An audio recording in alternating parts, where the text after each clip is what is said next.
Баршаңызға қайырлы күн, құрметті көрермендер, каналыма қош келдіңіздер. Бүгін ауызашарға осындай жылдам уақыттың ішінде дайын болатын тефтелиларды духовкада пісіретін боламыз. Және де осы тағаммен қоса өте дәмді, витаминге толы, пайдалы салат дайындаймыз. Видеоны соңына дейін көріңіздер. Ең алдымен күрішті суымыз мөлдір түске енгенге дейін 4-5 мәрте қайталап жуып аламыз. Одан кейін осындай бір ыдысқа салып, үстінен қайнап тұрған ыстық су құйып, осы суда 15 минут уақытқа қалдырамыз.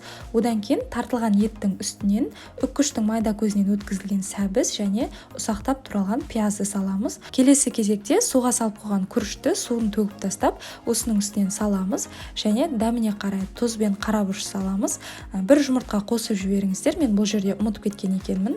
Тұз бен бұрышын салып болғаннан кейін жақсылап біркелкі болғанша араластырып шығамыз. Каналға тіркелмеген жаңа көрермен болсаңыз, төмендегі подписаться батырмасын және жанында қоңырауша белгісін басып, каналға тіркеліп алыңыз.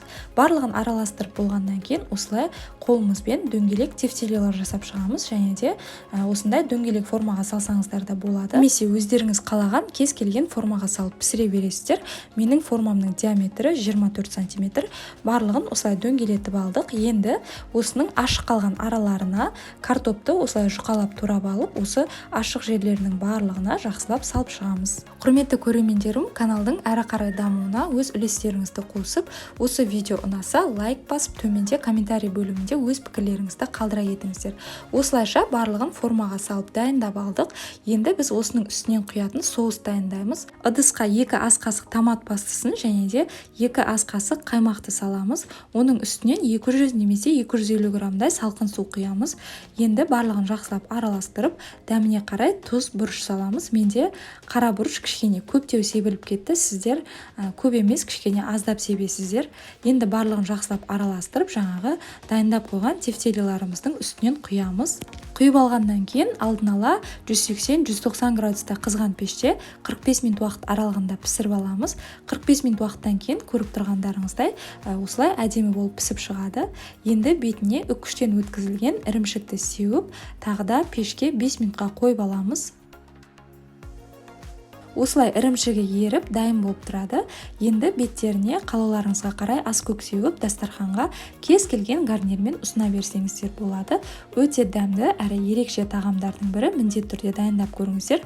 Ал енді біз келесі кезекте осы тағаммен қоса витаминге толы пайдалы салат дайындаймыз. Ең алдымен орташа көлемдегі бір сәбізді үккіштің осындай ұзынша көзінен өткізіп дайындап қоямыз және дәміне қарай аздап тұз сеуіп, барлығын жақсылап араластырып аламыз. Қолымызбен мұжғылап, бізде сәбіздің көлемі кішкене басыла түсу керек. Ендігі кезекте 2 қиярды дәл видеода көріп тұрғандарыңыздай осылай 2-ге бөліп, ірілеп турап шығамыз. Келесі кезекте шалғамды турап аламыз. Мен осылай жұқалап турап шықтым. Одан кейін қызанақты да ірі бөлшектерге бөліп турап шығамыз. Құрметті көрермендерім, егер сұрақтарыңыз болса, төменде комментарий бөлімінде жаза кетсеңіздер болады. Мен міндетті түрде оқып жауап қайтаратын боламын. Енді соңында салат жапырақтарын да дәл осылай ірі бөлшектерге бөліп турап аламыз. Дәміне қарай тұз себеміз. Және де осындай салатқа арналған арнайы дәмдеуіштеріңіз болса, одан да аздап қоссаңыздар болады. Ал егер болмаса, қоспай қойсаңыздар да болады. Соңында үстінен 2-3 ас қасықтай зәйтүн майын құйып, барлығын жақсылап араластырып аламыз. Осымен біздің витаминге толы, өте дәмді, тәбет ашарлық салатымыз дайын. Жасап жатсаңыздар ас болсын. Видеоны соңына дейін көргендеріңізге рахмет. Видео ұнаса, міндетті түрде лайк басып, комментарий бөлімінде пікірлеріңізді қалдырып, каналға тіркеліп қоюды ұмытпаңыз.